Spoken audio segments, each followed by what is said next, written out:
Remember the days of Breakout?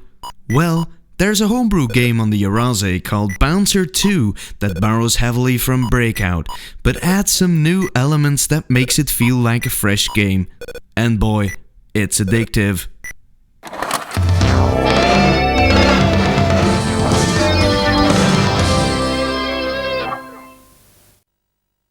What used to be a paddle is now replaced by two green suspicious men bouncing on a trampoline, hence the game's name. Each subsequent bounce will make the men jump higher, and when they touch blocks, they break. It has everything you want from a Breakout style game. Special blocks, power-ups, and new obstacles are introduced along the way. The trampoline machine can flip horizontally. This comes in handy when one of the green men bounce off the walls or blocks and may accidentally land on the trampoline that is already occupied. Interestingly, the green men are allowed to touch the ground next to the trampoline machine as long as you get there in time to pick them up before they stop bouncing, or else you will witness this.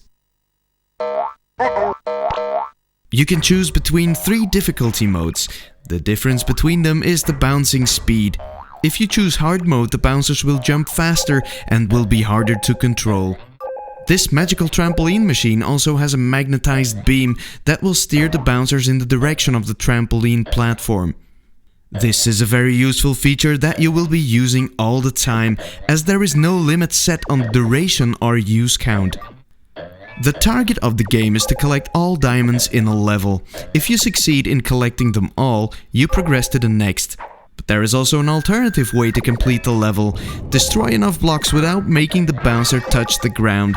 If the power bar on the top right is completely filled, the level is also considered complete and you can progress to the next level without collecting all diamonds.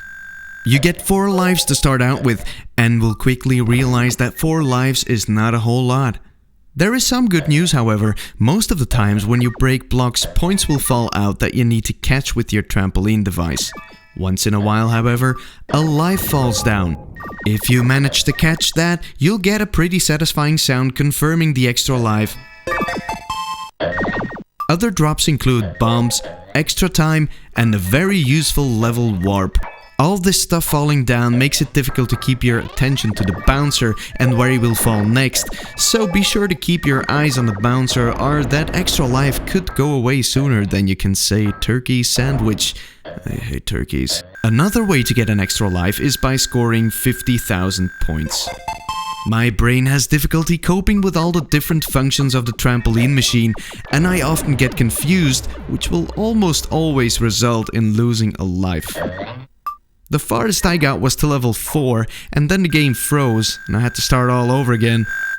So there's only one way left for me. Cheat! Since this is a Yaroze game, don't count on finding any Game Shark or Action Replay codes on the link, I mean the interweb. I had to get going myself using the game trainer of my Explorer FX. I found the code that sets the amount of lives, but if you keep it active while playing, the game will freeze upon losing a life.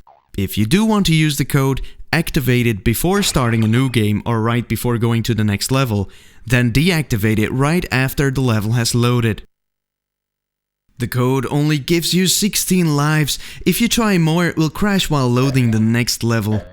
If you desperately want to try a level that you just can't get to, you can use the level skip codes I created by activating them whenever you want and deactivate them before the desired level loads. There are a total number of 30 different levels in the game until it starts repeating. The difficulty rises with each level, and some of them are really challenging, guaranteeing hours of fun and possibly anger attacks. There are also a few different bonus levels to collect points, such as this one that gives you 1 minute to try and get one of the bouncers in the area where the arrow points.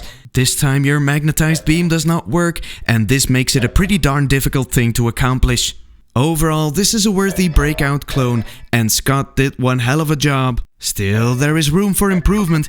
There is no music, and sometimes the silence made the game a little dull.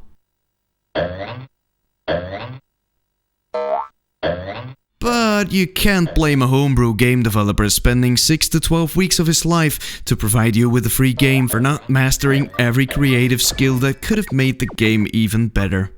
An interesting fact is that there is no Bouncer 1 Or was there? The Yaroze servers were shut down in 2009, taking down all of the known Yaroze history with them. Another interesting fact is that a preview version of Bouncer 2 first appeared on original PlayStation magazine Demo 13 Volume 2 that featured different level layouts and menu graphics. The full version was made available on the Yaroze Hall of Fame compilation on Eurodemo 42, 92 and 108. As always, thanks for watching, and if you like the show, you can subscribe, or whatever. See you next time.